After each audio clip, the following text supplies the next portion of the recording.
ಘಾಟಿ ರಥೋತ್ಸವಕ್ಕೆ ಶ್ರದ್ಧಾ ಭಕ್ತಿಯಿಂದ ಪೂಜೆ ಸಲ್ಲಿಸಿ ಚಾಲನೆ ನೀಡಲಾಯಿತು. ರಥೋತ್ಸವಕ್ಕೆ ರಾಜ್ಯದ ನಾನಾ ಭಾಗಗಳಿಂದ ಸಾವಿರಾರು ಸಂಖ್ಯೆಯಲ್ಲಿ ಭಕ್ತರು ಹರಿದು ಬಂದು ರಥ ಎಳೆದು ರಥಕ್ಕೆ ಬಾಳೆಹಣ್ಣು ದಾವನ ಎಸೆದು ಭಕ್ತಿ ಸಮರ್ಪಿಸಿದ್ರು.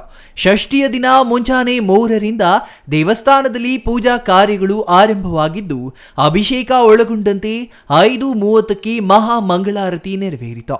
ಗರ್ಭಗುಡಿಯಲ್ಲಿನ ಸುಬ್ರಹ್ಮಣ್ಯ ಸ್ವಾಮಿ ಹಾಗೂ ಲಕ್ಷ್ಮೀ ನರಸಿಂಹಸ್ವಾಮಿ ಮೂರ್ತಿಗಳಿಗೆ ಪ್ರಾತಃ ಕಾಲದಲ್ಲಿ ಕ್ಷೀರಾಭಿಷೇಕ, ಪಂಚಾಮೃತಾಭಿಷೇಕ, ರುದ್ರಾಭಿಷೇಕ, ಶ್ರೀಗಂಧಾಭಿಷೇಕ, ಭಸ್ಮದ ಅಭಿಷೇಕದೊಂದಿಗೆ ಹೂವಿನ ಅಲಂಕಾರ ನೆರವೇರಿಸಲಾಗಿತ್ತು.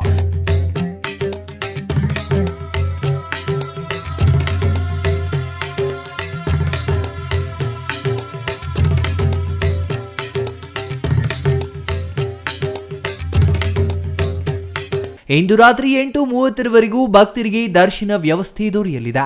ಹೊರ ರಾಜ್ಯಗಳು ಸೇರಿದಂತೆ ಅನೇಕ ಕಡೆಗಳಿಂದ ಬರುವ ಸಾವಿರಾರು ಮಂದಿ ಭಕ್ತರಿಗೆ ಅನ್ನದಾಸೋಹ, ಮಜ್ಜಿಗೆ, ಪಾನಕದ ವ್ಯವಸ್ಥೆ ಮಾಡಲಾಗಿತ್ತು. ಜಾತ್ರೆಗೆ ಆಗಮಿಸುವ ಭಕ್ತರಿಗೆ ವಿಶೇಷ ಬಸ್ಗಳ ವ್ಯವಸ್ಥೆಯನ್ನ ಕಲ್ಪಿಸಲಾಗಿತ್ತು. ಬ್ರಹ್ಮರಥೋತ್ಸವಕ್ಕೆ ಬರುವ ಸಹಸ್ರಾರು ಭಕ್ತಾದಿಗಳಿಗೆ ಮೊಬೈಲ್ ಶೌಚಾಲಯ ವ್ಯವಸ್ಥೆ ಕಲ್ಪಿಸಲಾಗಿದೆ. ಶುದ್ಧ ಕುಡಿಯುವ ನೀರಿನ ಟ್ಯಾಂಕರ್ಗಳನ್ನು ವ್ಯವಸ್ಥೆ ಮಾಡಲಾಗಿದೆ. ಚಿನ್ನಾಭರಣ ಕಳುವು ಸೇರಿದಂತೆ ಯಾವುದೇ ಅಪರಾಧ ಕೃತ್ಯಗಳು ನಡೆಯದಂತೆ ತಡೆಯಲು ಡ್ರೋನ್ ಕ್ಯಾಮೆರಾ ಮತ್ತು ದೇವಾಲಯದ ಸುತ್ತಮುತ್ತ ಸಿಸಿಟಿವಿ ಕ್ಯಾಮೆರಾಗಳನ್ನು ಅಳವಡಿಸಲಾಗಿತ್ತು. ಸಂಚಾರ ದಟ್ಟಣೆ ನಿಯಂತ್ರಿಸಲು ದೇವಾಲಯದಿಂದ 1 ಕಿಲೋಮೀಟರ್ ಅಂತರದಲ್ಲಿ 14 ಕಡೆ ಬೈಕ್, ಕಾರು, ಬಸ್ಗಳಿಗೆ ಪ್ರತ್ಯೇಕ ಪಾರ್ಕಿಂಗ್ ವ್ಯವಸ್ಥೆ ಕಲ್ಪಿಸಲಾಗಿತ್ತು. ಘಾಟಿ ಬ್ರಹ್ಮರಥೋತ್ಸವದಲ್ಲಿ ಯಾವುದೇ ಅಹಿತಕರ ಘಟನೆ ನಡೆಯದಂತೆ ಬಿಗಿ ಪೊಲೀಸ್ ಭದ್ರತೆ ಒದಗಿಸಲಾಗಿತ್ತು. ಅಗತ್ಯವಿರುವ ಕಡೆ ಬ್ಯಾರಿಕೇಡ್ ವ್ಯವಸ್ಥೆ ಮಾಡಲಾಗಿತ್ತು.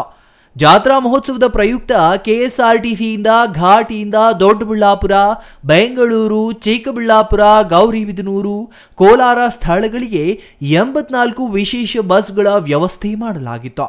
ಶಕ್ತಿ ಯೋಜನೆಯಡಿಯಲ್ಲಿ ಮಹಿಳಾ ಪ್ರಯಾಣಿಕರು ಉಚಿತವಾಗಿ ನಿಗಮದ ಬಸ್ಸುಗಳಲ್ಲಿ ಪ್ರಯಾಣಿಸುವ ಅವಕಾಶವನ್ನು ಕಲ್ಪಿಸಲಾಗಿತ್ತು.